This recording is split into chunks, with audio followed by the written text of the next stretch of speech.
Hi guys, welcome back to our YouTube channel. So in this tutorial, we're going to learn how can we slow down the speed of any video in Camtasia.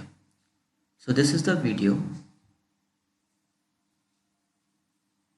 and we want to make this video slow. We want this video to be in the slow motion.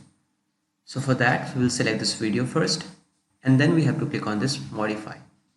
Click on add effects followed by visual effects and then lastly click on this clip speed. Just after clicking, you'll have this new tab here, click speed.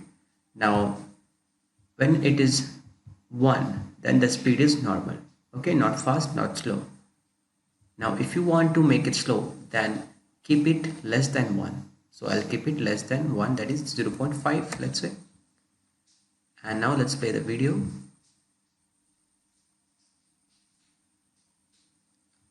Okay, you want to make this video more slower, then we'll again select the video and now I'll make it 0.25.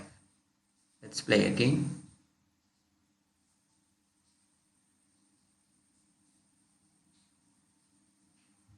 Perfect. So this way guys, you can make any videos in slow motion in Camtasia. Hope you like this video. Thank you. If you really like the content, then please like the video and click subscribe to see more videos like this. And you can visit mahagurus.com to see lots of other software courses. Thank you.